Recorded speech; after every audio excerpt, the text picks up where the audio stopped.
오늘은 방금 봉독한 말씀을 가지고 하나님이 기뻐하시는 거룩한 산 제물, 제목이 좀 길지요? 하나님이 기뻐하시는 거룩한 산 제물, 이런 제목으로 은혜를 나누려고 합니다. 산부인과 의사 한 분이 목사님께 해준 이야기입니다. 자연 분만을 할 수 없어서 수술을 받아야 되는 산모에게 마취를 하기 위해서 자, 산모 심호흡 해보세요 라고 했더니 그 산모가 너무 긴장한 나머지 심호흡 이렇게 의사의 말을 따라 했답니다. 호흡을 깊게 하라는 말인데 너무 긴장도 되고 겁도 나니까 그랬겠지요. 가볍게 웃을 수도 있는 이야기지만 한편으로 생각하게 하는 것이 있습니다. 우리의 모습이 그와 같지 않은가 하는 겁니다. 하나님께서 우리에게 깊게 호흡을 하라고 하시는데 우리는 심호흡이라고 그렇게 입으로만 말하고 있는 겁니다. 믿지 않는 사람들이 믿는 사람들을 향해서 빈정거릴 때 흔히 하는 말이 말은 잘한다 이지요. 하나님께서 우리에게 원하시는 것은 단순히 복음을 아는 것이 아니라 그 십자가 복음을 살아내는 것인 줄로 믿습니다. 우리의 신앙은 아는 것과 행하는 것이 균형을 이루어야 합니다. 무엇을 믿는지 바로 알아야 어떻게 살 것인지를 또한 바르게 알 수 있습니다. 그래서 바울은 로마의 성도들에게 편지를 쓰면서 1장부터 11장까지 우리가 무엇을 믿는지 그 믿음의 내용을 아주 자세히 소개했습니다. 그 내용을 한 줄로 요약한다면 하나님의 사랑과 은혜가 우리를 살리셨다입니다.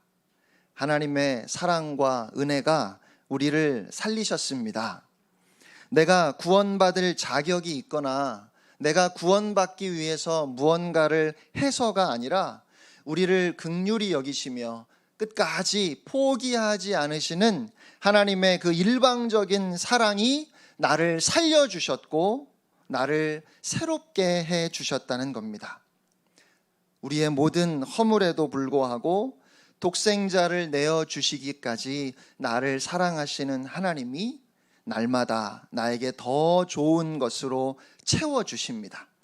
그러면 이제 우리는 어떻게 살아야 할까요?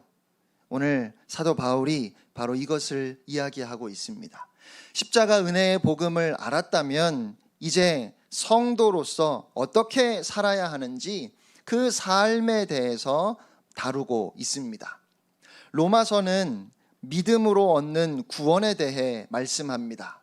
그런데 그래서 하나님을 향한 믿음만 있으면 아무렇게나 살아도 괜찮다는 말도 안 되는 생각을 하는 경우가 있습니다. 믿음이 없는 행함으로는 구원받을 수 없습니다. 그러면 행함이 없는 믿음으로는 구원받을 수 있을까요? 그것도 말이 안 됩니다. 왜냐하면 믿음이 있으면 행할 수밖에 없기 때문입니다. 행함이 없는 것은 곧 믿음이 없는 겁니다. 야고보서의 가르침이 바로 그것이지요. 로마서와 야고보서가 서로 상반된다고 생각하는 경우가 있는데 절대로 그렇지 않습니다. 야고보서에서 말씀하는 믿음이 로마서에서 말씀하는 그 믿음입니다. 그래서 이제 로마서 12장부터 마지막까지 복음에 합당하게 사는 삶에 대해서 우리에게 말씀하십니다. 그 중에 12장 1절은 우리가 어떻게 살 것인가에 대한 총론입니다. 다 같이 한 목소리로 다시 한번 읽겠습니다. 시작. 그러므로 형제들아 내가 하나님의 모든 자비하심으로 너희를 권하노니 너희 몸을 하나님이 기뻐하시는 거룩한 산 제물로 드리라. 이는 너희가 드릴 영적 예배니라. 아멘. 아멘. 너희 몸을 하나님이 기뻐하시는 거룩한 산 제물로 드리라. 이것이 핵심이지요. 하나님께 드리는 제물은 정결하고 흠이 없어야 합니다. 조금이라도 흠이 있으면 제물이 될 수 없습니다. 그리고 제물은 반드시 죽어야 합니다. 자기를 주장할 수 없어야 되지요. 자기를 계속해서 주장하고 있으면 제물이 될 수 없어요. 살아있으면 제물이 될 수 없는 겁니다. 그런데 오늘 1절에 산 제물로 드리라고 말씀하셨어요. 이건 우리의 삶 자체가 제물이 되고 제사가 되어야 한다는 의미입니다. 결국 우리의 삶이 흠이 없고 정결하고 하나님 앞에서 날마다 죽어지는 삶이어야 한다는 것입니다. 이것이 하나님의 사랑을 깨달은 사람이 어떻게 살아갈 것인가에 대한 총체적인 답입니다. 여러분의 표정이 어두우신 것 같습니다. 부담스러우신가요? 11장까지 하나님의 사랑에 대해서, 그 놀라운 구원의 은혜에 대해서 말씀할 때는 좋았는데 이제 올 것이 왔습니다. 우리 몸을 하나님께 바치라고 하십니다. 내 몸을 하나님께 산 제물로 바치라는 것이 너무 지나친 요구라고 생각하실 분들이 계실 것 같아요. 저도 설교하기가 조금 부담스러웠습니다. 그런데요, 지금까지 우리가 로마서 말씀을 통해서 깨달았던 내용을 가만히 되짚어 보니까 이 말씀은 전혀 부담스러운 말씀이 아닙니다. 당연한 말씀이고 마땅한 말씀입니다. 여러분, 잘 아셔야 됩니다. 우리가 결정해야 되는 것은, 오늘 이 말씀 앞에서 저와 여러분이 결정해야 하는 건, 그래서 내가 하나님께 내 몸을 바칠까 말까가 아니에요. 우리가 결정해야 하는 것은 우리 몸을 누구에게 바칠 것인가 하는 겁니다.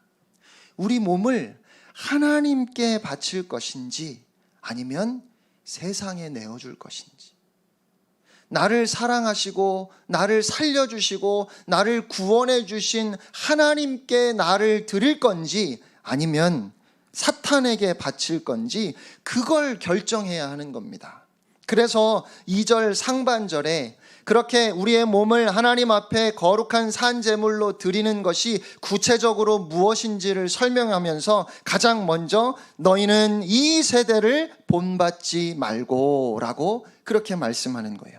하나님께 우리 몸을 산제물로 바치라는 말씀은 사실 부담스러운 말씀이 아니라 축복의 말씀입니다.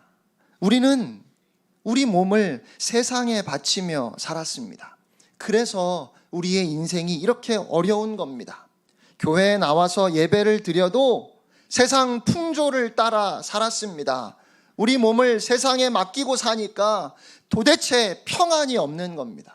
자신의 몸을 하나님께 바치지 않는 사람은 이 시대의 풍조를 따라 세상에 몸을 바치고 사는 인생이라는 사실을 알아야 합니다. 이 시대의 풍조가 무엇일까요? 예수님은 마태복음 12장 39절에서 이 시대가 악하고 음란하다고 하셨습니다.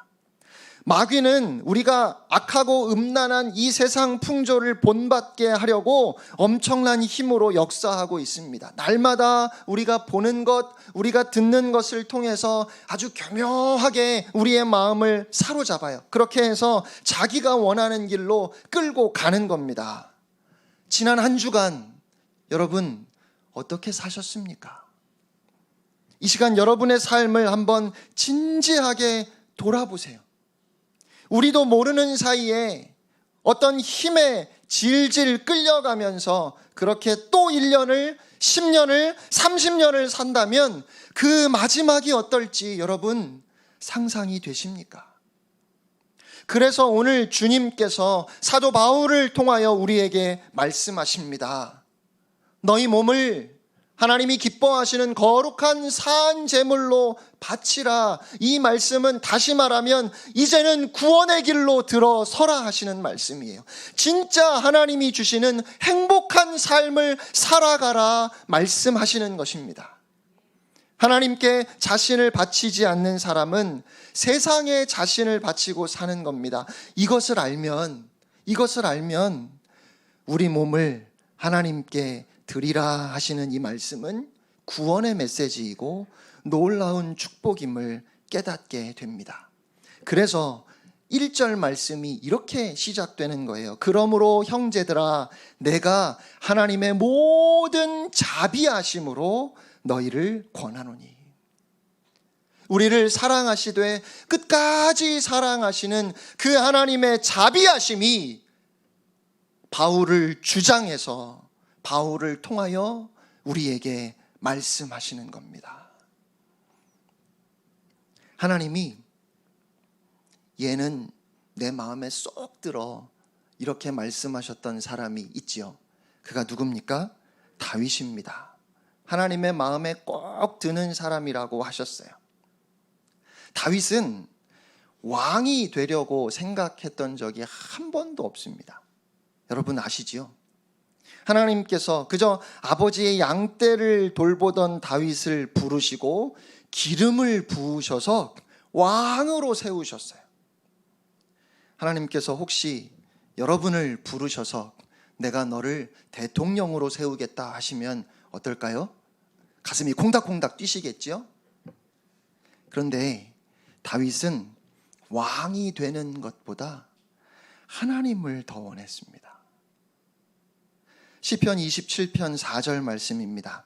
내가 여호와께 바라는 한 가지 일, 내가 하나님 앞에 오직 하나 바라는 것이 있다면 바로 이것입니다 라는 뜻이지요. 곧 내가 내 평생에 여호와의 집에 살면서 여호와의 아름다움을 바라보며 그의 성전에서 사모하는 그것이라. 다윗은 어릴 때부터 들판에서 아버지의 양떼를 돌보았습니다. 한밤중에도 홀로 양들을 지켜야 했습니다. 그럴 때 다윗은 악기를 꺼내 들고 하나님께 찬양을 올려드렸습니다. 그 깊은 밤 들판에서 다윗이 하나님을 찬양할 때 여러분, 하나님 아버지의 마음이 어떠셨을지 짐작이 가시지요? 하나님께서 왜 그렇게 다윗을 좋아하시는지 알 수 있을 것 같습니다. 그렇게 다윗은 혼자 있을 때, 또 외로울 때, 힘들 때도 늘 하나님을 찬양하고 싶어 했습니다. 다윗은 왕이 된 후에도 우리가 잘 아는 것처럼 예루살렘으로 여호와의 법궤가 올라올 때 너무 좋아서 춤을 추었습니다. 여러분, 어떤 춤을 췄을까요? 그때 유행하는 춤을 추었을까요? 잘 모르겠어요. 다윗이 얼마나 춤을 잘 추었는지 그것도 잘 모르겠어요. 근데 아마 막춤을 추지 않았을까 싶습니다. 그러니까 다윗은 하나님 앞에서라면 왕의 채통이고 뭐고 막춤도 출 수 있었던 사람이었습니다. 그가 막춤을 추었겠다 싶은 건 그의 아내 미갈이 다윗을 이해하지 못했어요. 아니, 비웃었어요. 왕이 채통머리 없이 백성들 앞에서 어디 그런 막춤을 추고 있느냐고. 그래도 다윗은 좋았습니다. 다윗은 그렇게 하나님을 사랑했습니다. 이렇게 진정으로 하나님을 사랑하는 사람에게는 자신의 몸을 산 제물로 하나님께 바치는 것이 기쁨이고 감사입니다. 결코 부담스러운 일이 아니에요. 결혼식에 가보면 신랑 신부가 정말 기뻐하는 모습을 우리가 보게 되지요. 그런데 사실 결혼이라는 건 자신을 배우자에게 완전히 맡기는 겁니다. 만약 사랑이 없다면 결혼은 참 부담스러운 일이고요. 두려운 일일 겁니다. 한 남자가 한 여자에게 자기 인생을 다 맡깁니다. 또 한 여자가 한 남자에게 자기 인생을 다 맡깁니다. 얼마나 무모한 일입니까? 그러나 서로 사랑하기 때문에 이제는 둘이 아니라 하나가 되어 부부로 살아가게 된 것을 그렇게 기뻐하는 것입니다. 하나님께 우리 몸을 산 제물로 드리는 것도 마찬가지입니다. 사랑이 없다면 우리 몸을 하나님께 바치는 것이 참 두렵기도 하고 부담스럽습니다. 이 말씀이 결코 자비로운 권면으로 들리지 않습니다. 하나님을 향해서 우리의 눈이 뜨이고 진정으로 하나님을 사랑하는 마음이 일어나지 않으면 절대로 이 말씀에 순종할 수 없는 겁니다. 그래서 2절을 보면 오직 마음을 새롭게 함으로 변화를 받으라 이렇게 말씀하시죠.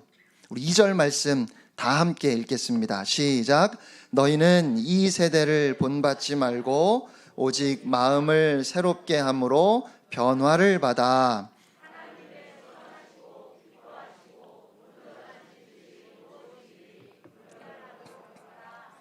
아멘.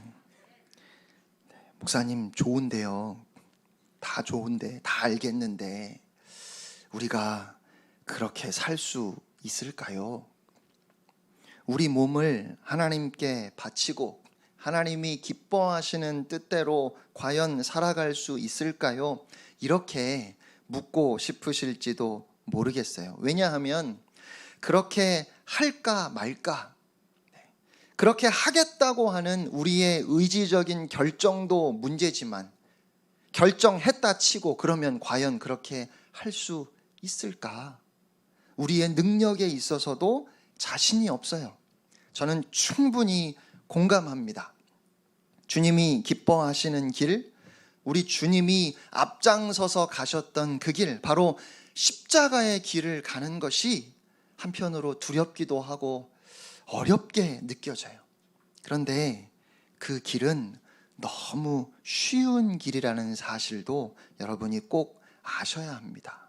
그 길은 기쁨의 길이고 감사의 길이고 그 길이 진정으로 행복한 길입니다. 우리 예수님께서 내 멍에는 쉽고 내 짐은 가볍다 말씀하셨습니다. 아니 어떻게 십자가를 지고 주님을 따르는 것이 쉽고 가벼울 수 있을까요?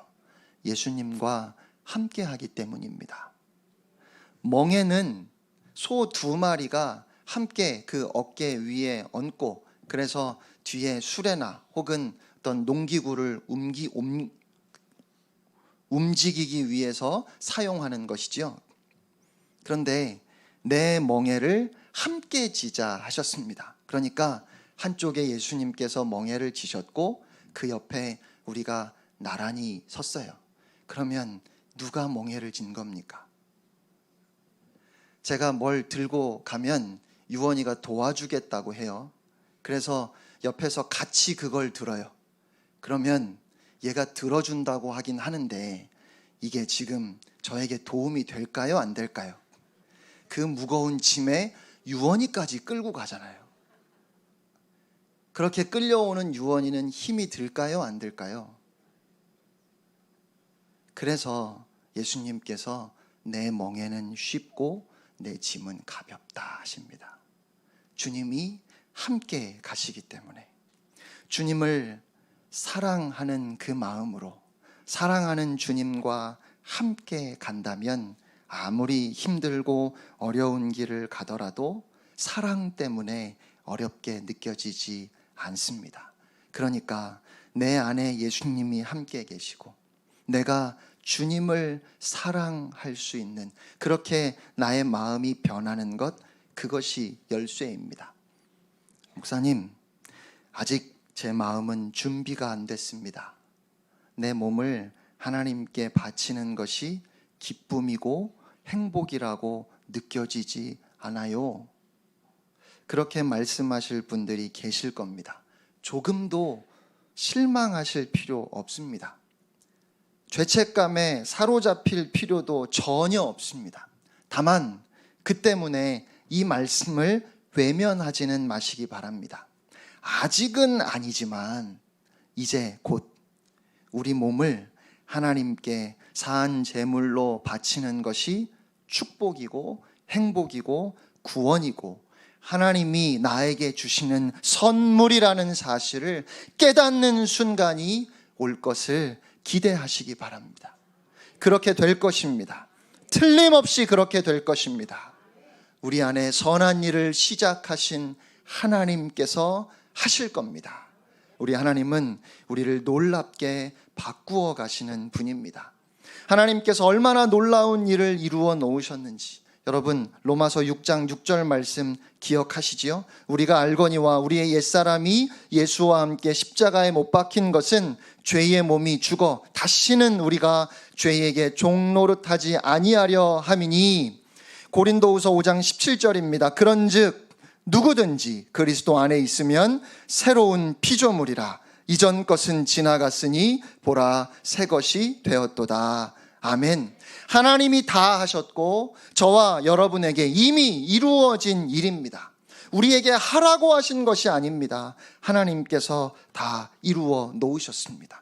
오직 너희의 마음을 새롭게 하라 하셨는데 엄밀히 말하면 우리의 마음을 새롭게 하시는 분이 바로 하나님이십니다. 에스겔 36장 26절 27절입니다. 또 새 영을 너희 속에 두고 새 마음을 너희에게 주되 너희 육신에서 굳은 마음을 제거하고 부드러운 마음을 줄 것이며 또 내 영을 너희 속에 두어 너희로 내 율례를 행하게 하리니 너희가 내 규례를 지켜 행할지라. 아멘. 하나님께서 성령님을 우리에게 보내주셔서 우리의 굳은 마음을 제거하고 부드러운 마음을 주십니다. 하나님께서 그렇게 하십니다. 그래서 변화를 받으라라고 말씀하시는 거예요. 하나님이 우리에게 변화를 주실 거니까 그걸 받으라고 말씀하십니다. 하지만 가만히 있으면서 언제나 내 마음에 변화가 올까 기다리라는 의미는 아닙니다. 우리가 세상만 바라보고 사는데 주님이 우리 마음을 바꾸실 수는 없습니다. 우리가 해야 할 일이 있어요. 그것은 우리가 주님께 마음을 여는 겁니다. 이건 전적으로 우리가 해야 할 일입니다. 요한계시록 3장 20절 말씀입니다. 볼지어다 내가 문 밖에 서서 두드리노니 누구든지 내 음성을 듣고 문을 열면 내가 그에게로 들어가 그와 더불어 먹고 그는 나와 더불어 먹으리라. 아멘. 여러분, 문을 누가 열어야 돼요? 문은 우리가 열어야 합니다. 내가 열어야 합니다. 주님께 마음의 문을 열었는지 안 열었는지는 우리 각자가 너무 잘 알아요. 예수님, 제 마음에 오세요. 제가 기쁨으로 주님을 영접합니다. 이 시간 진정으로 여러분의 마음에 주님을 영접하시기를 바랍니다. 그리고 그것을 믿음으로 고백해야 합니다. 그러면 하나님의 선하시고 기뻐하시고 온전하신 뜻이 무엇인지 분별할 수 있습니다. 스티븐 매트카프 선교사님의 전기 어둠 속에 빛나는 등불을 들고라는 책이 있습니다. 이 선교사님은 영국인으로 중국에서 태어나 10대 때 2차 세계대전을 겪으면서 일본 포로 수용소에서 말할 수 없이 고생스러운 시절을 보냈습니다. 일본군의 그 잔혹함을 보면서 일본인들을 증오했는데 그 수용소에서 에릭 리들 선교사님을 만나면서 그 인생이 변화됩니다. 에릭 리들 선교사님은 1924년 파리 올림픽의 금메달리스트입니다. 그의 이야기가 불의 전차라는 영화로 만들어져서 많이 알려졌습니다. 그는 육상 100m가 주 종목이었고 가장 유력한 금메달 후보였는데 결승전이 주일에 열려서 경기를 포기했습니다.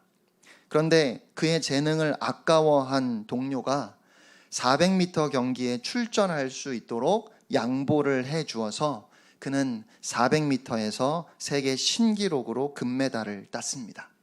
하지만 올림픽 금메달리스트로 누릴 수 있는 모든 명예와 부를 포기하고 그는 중국 선교사로 헌신하였고 일본 포로 수용소에서 뇌종양으로 세상을 떠나게 됩니다. 메트카프 선교사는 그런 에릭 리델과 함께 성경 공부를 하다가 원수를 사랑하라 하시는 이 말씀 때문에 논쟁을 하게 되었습니다. 메트카프 선교사에게 원수는 일본이었습니다.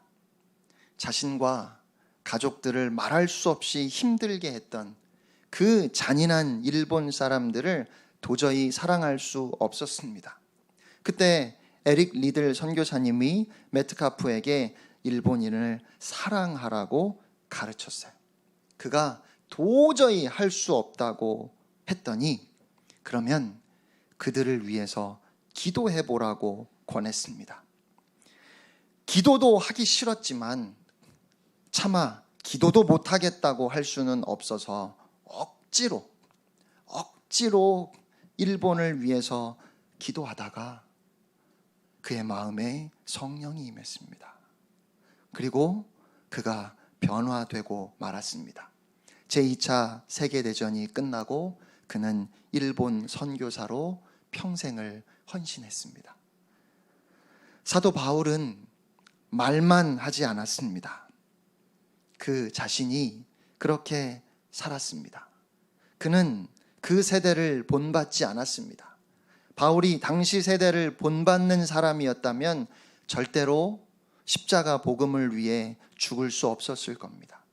바울은 진정으로 그리스도 예수 안에서 새롭게 변화를 받았던 사람입니다. 하나님의 선하시고 기뻐하시고 온전하신 뜻이 무엇인지를 매일 매 순간 분별하며 살아갔던 진정한 그리스도인이었습니다. 바울 자신이 그렇게 살아보니까, 내가 그렇게 살아보니까 인생의 모든 문제에 대한 해답이고 구원이며 축복은 우리 자신을 하나님이 기뻐하시는 거룩한 사한 제물로 드리는 것이라는 사실을 깨달아서, 그래서 그는 오늘 우리에게 하나님의 음성을 전하고 있습니다.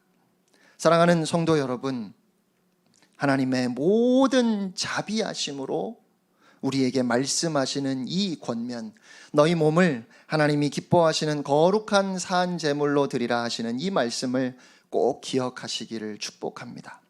여러분, 딱 하루만 여러분의 삶을 하나님께 온전히 드려보세요.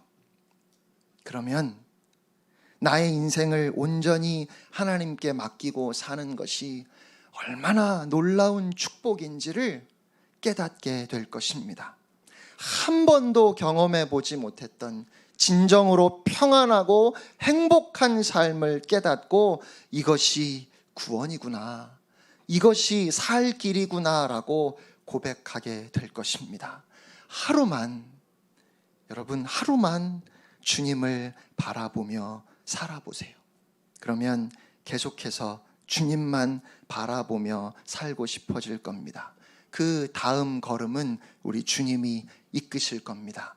내일 일은 내일에 맡기십시오. 내일은 내일 주님께서 또 역사하실 것입니다. 그렇게 날마다 순간마다 주의 은혜 안에 살아가는 여러분 모두가 되시기를 주님의 이름으로 축원합니다. 우리 시편 147편 사순절 기간에 우리가 하나님 앞에 고백할 새로운 결단 찬양인데요, 함께 배워보고 또 하나님 앞에 고백할 수 있기를 원합니다.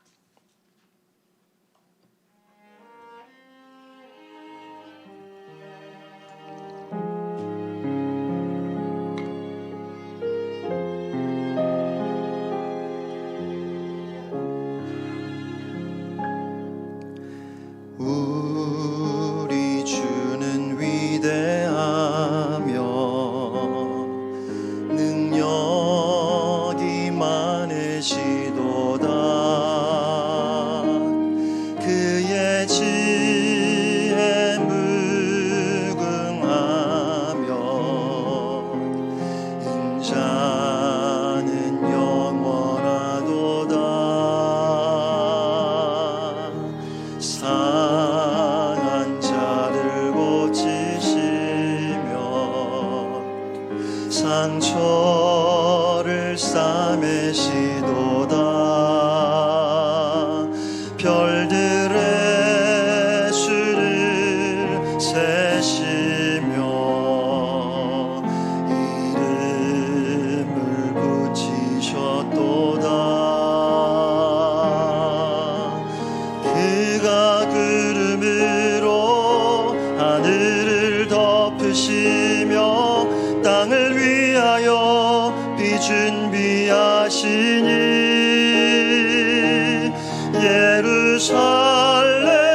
예루살렘아 여호와를 찬송할지어다. 내 하나님을 감사함으로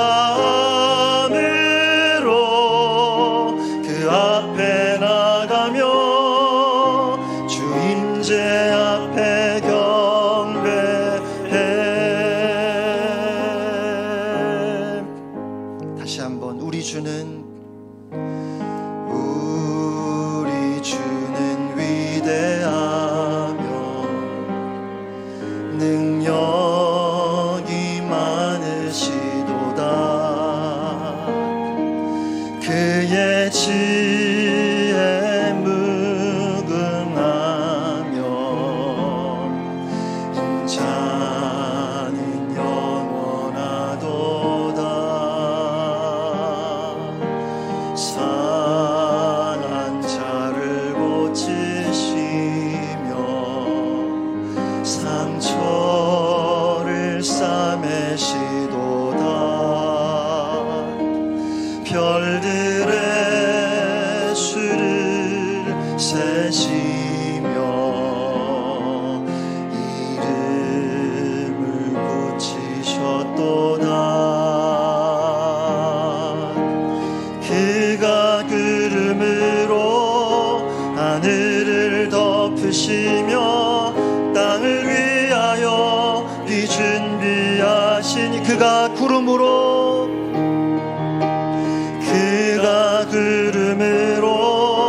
하늘을 덮으시며 땅을 위하여 비 준비하시니 한 번 더 그가 구름으로 하늘을 덮으시며 땅을 위하여 비 준비하시니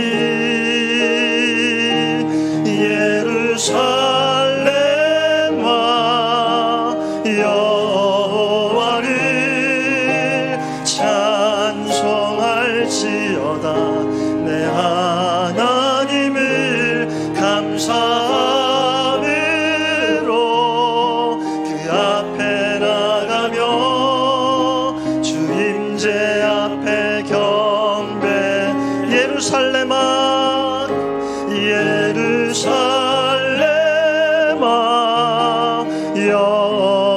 여호와를 찬송할지어다. 내 하나님을 감사함으로 그 앞에 나가며 주 임재 앞에 경배해. 이 시간 함께 고백하기를 원합니다.